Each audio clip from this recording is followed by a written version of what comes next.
Ladies and gentlemen, introducing Amanda Seyfried and Cher. It's your grandmother. Where have you been?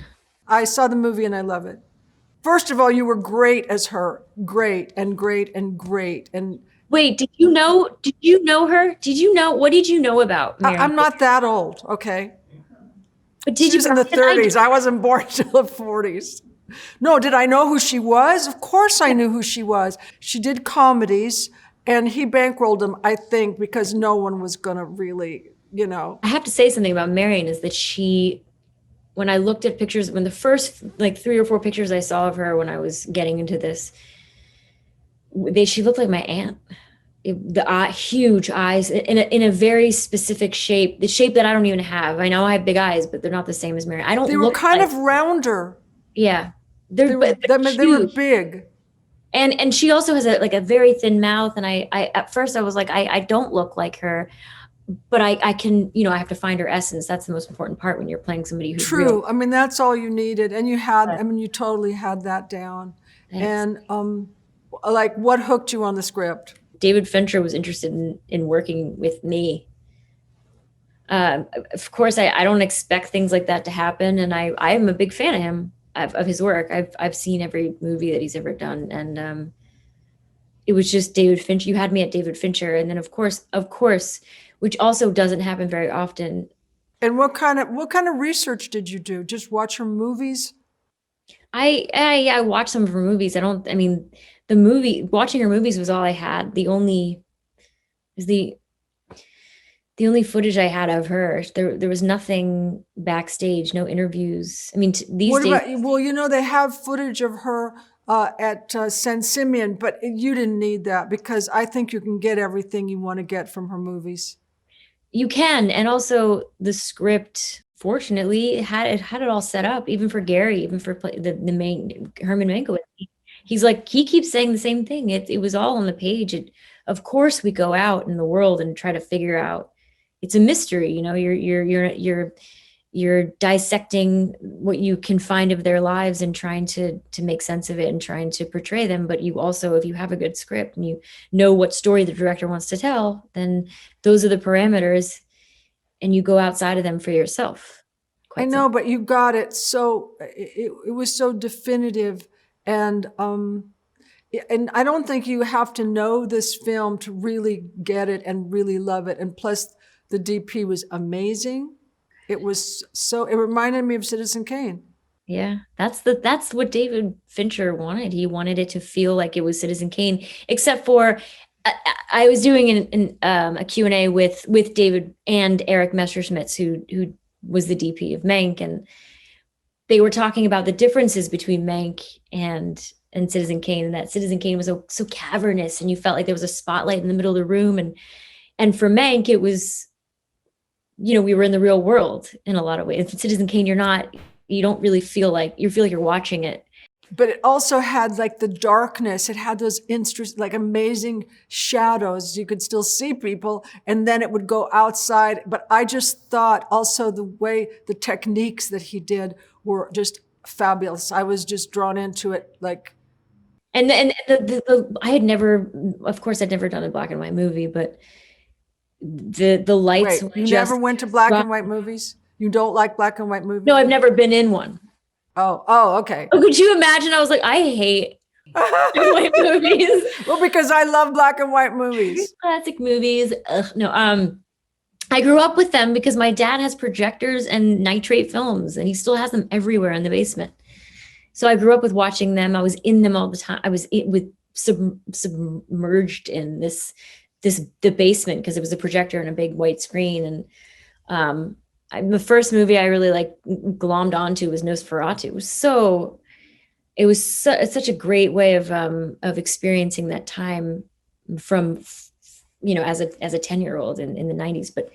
But being in a black and white movie, of course, you're in color, of course. It was great. I like from the first second, I was totally in it. I mean, I was just totally in it from the first second. I know how these differ from the past, but I see you got a chance to really have something you could sink your teeth into.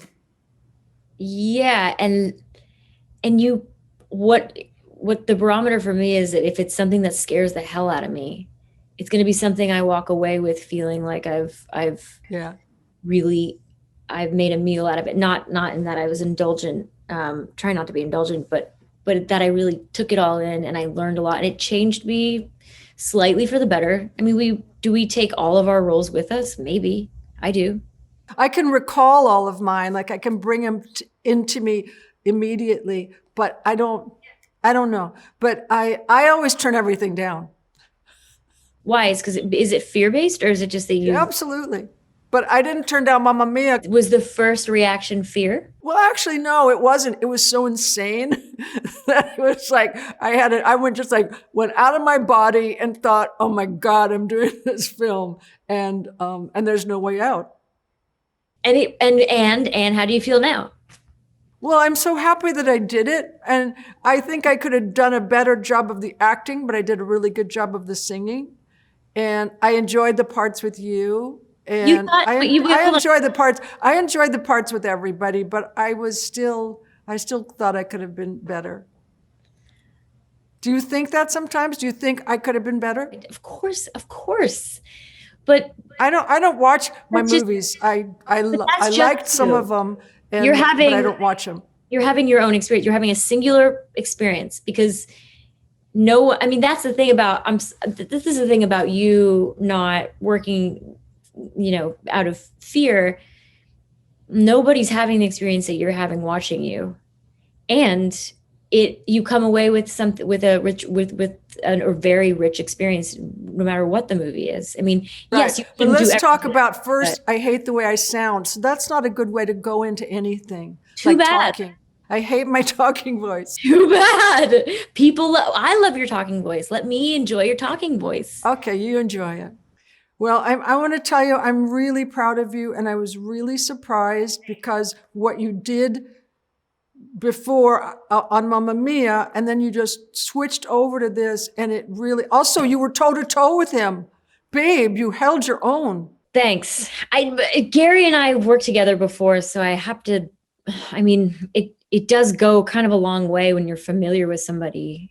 Yes, but you were still toe to toe with your acting. Here's the thing, no matter what your skill level is, especially as an actor, but in everything, if you're scared to death, you're not going to be able to share that. You're not going to be able to access that presence and that state of mind that it takes to be there and to portray somebody like that. Right. But So, it's like when you're acting really well, you don't remember anything after action. right. And then There. don't remember. It's like you're not taking your internal temperature. It starts and then someone says cut. I mean, what percentage of our acting are we watching ourselves? That's the thing. You can't. Yeah, You can't it's hard. watch yourself. Because that's- if you're watching yourself, you're not doing a good job. But and that's the thing about working with somebody like Gary, who is so there and he didn't seem intimidated. And if he was, he didn't show it. So, and the fact that I knew him, it meant that I had a better chance of being present because I wasn't as scared. True, but you know what? That's all well and good. But if you didn't have the chops, you wouldn't. If you knew him for 100 years, he was your grandfather. You wouldn't be able to do it because you had to have the chops to do it. You can't just know someone and that makes you great. It makes you better, but it doesn't make you like head to head, toe to toe. I'm in your lane. Yeah. It does feel nice to hear that. And it feels nice to feel like I did feel like I was meeting him halfway with that, with this movie. But then again, David Fincher doesn't give you an opportunity to walk away without having gotten it. Would you work with David Fincher? Never, never, never. Wouldn't though? No, no, no. I said I never have. But you might, but would you? In a heartbeat. That's the thing. In a heartbeat. Oh, good. Okay. I think there's nobody that rises to the occasion in the way he does. And it makes so creative. So creative. I was looking at every moment was like sucked into every moment. There was something to see different and something exciting. This is why you do have to continue making movies, because I wish you'd been on that set. I wish I had been too. Oh, it was San Simeon. We were there. We were inside. I was there, and I wore his bedroom slippers. The people who gave me a tour, it was just me.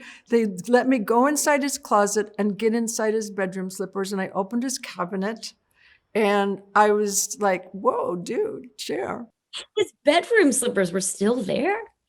They had things set up. Well, like in the kitchen, if you opened the cupboards, you saw old cooking, like old pieces, old boxes of cooking paraphernalia that I've never seen before. And yeah, I got to see different things. Did you not wander around? I mean, you didn't wander? No, I've never been inside. I've only seen pictures of it. Was that a set? It was that's what I mean. It's a set. It was, we were in it was as authentic as it could possibly be without being real. Well, I guess it was, since I thought you were in it.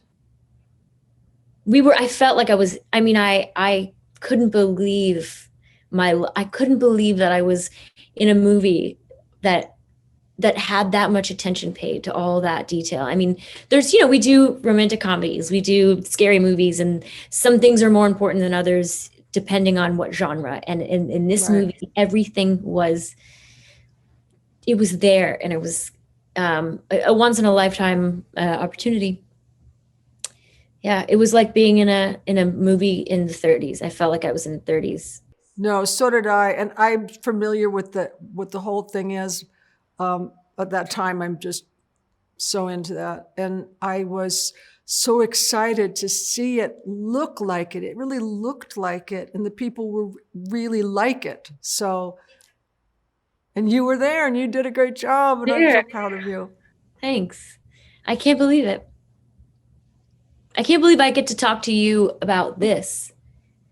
I mean, I'm pretty I'm pretty in awe. You did a great job. And the accent, I really do have to tell you, it was fabulous. It was fabulous. It wasn't that far away from, I grew up around New Yorkers, so it wasn't that as hard as an Irish accent, say, but it was really specific. Do you know, there's lots of New York accents. I've done one, but it was specific to her. So you felt like you knew her? Yeah. In a way, which is really the whole point. Just a little shine a light on a little bit of someone, an insight to somebody's head space. And yeah. Also, for someone who's never seen it or someone who doesn't know it, your characterization of her was so good that they could get what it was immediately. They could get who she was, what she was doing, how capable she was. I didn't know that they were friends, though. I didn't know her and Meg were friends, like bosom buddies. They were the drunks. They were the people that went off to get drunk. I mean, they were both very intense alcoholics. Not to say that was the main thing. That wasn't the main thing. That was one of the things that connected them. But also just to talk there was no bullshit. I love that.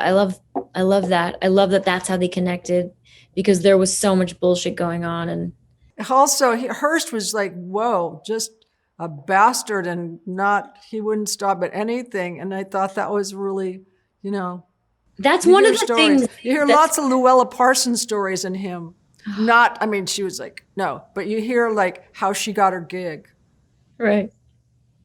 Yeah, I'm surprised she was so loyal to him. I think that's beautiful. I think that aspect of her life, it's confusing, it's perplexing, but there's something really beautiful about the fact that she was by his side for so long, until he died, of course. And then she married about 6 weeks later, somebody else. But who knew? I mean, I would love to have a conversation with her one day, but I can't. But also in a time where people were just so fake, she kind of said the things she was thinking out loud. Always. See, there was no facade. It I like that too about her. I know I understood that right away from the script and also from her the Times We Had book. But she was allergic to bullshit. She was able to tolerate it in order to survive. And there was a lot of business talk around her all the time, of course, because of hers, but also she was in that business. And when she saw somebody like Mank, who also was allergic to bullshit, she just, she flourished. Did you hear that she had an affair with Charlie Chaplin? Did that come up? Not in the movie, but there's a lot to unpack. There is a lot. Yeah, that it goes deep. It goes deep. Listen, we're not supposed to talk about Patricia Lake, but of course I want to talk to anybody that knows Marion or knew Marion or knew someone who knew Marion. I of course want to know. I want to know everything, but secret. I only know eavesdrop by the keyhole stuff. They're fun to listen to. They're fun to think are true, but who the hell knows? Who the hell knows what happened? That's the thing. And also, people haven't changed that much. And what do you hope that people take away from this film? What do you think? I'm so bad at answering that kind of question. I just hope that people are immersed to the point where they come out of that and feel like they've just seen a movie that was made in the 30s. Well, also, it's an experience that people aren't having. I mean, Good Night and Good Luck was something that was real, but it wasn't that time. But Right. It was that kind of feeling, and you saw the lighting, and it gave you the feeling. And this gives you the complete feeling of the 30s, really. Yeah, it takes you away, and Okay. and in a way that is very unique. And Okay, I'm being taken away from you now. Okay, I love you very much. I love you, and your grandmother loves you. I'm a good grandmother. I look really cute, and I look great in that white hair with the little diamonds in it. All right, I love you. I'm leaving the room. I'm going to go feed my baby. You're wonderful. Okay, I love you too. Send me some pictures. Send me some video. Yeah, I'll send you. I'll send you. You'll Okay, this is what happens when women talk. I know. Well, yeah, I mean, it's you can't just as best as catch up over this. Okay, say goodnight, Gracie. All right, bye. Bye, guys. Thank you.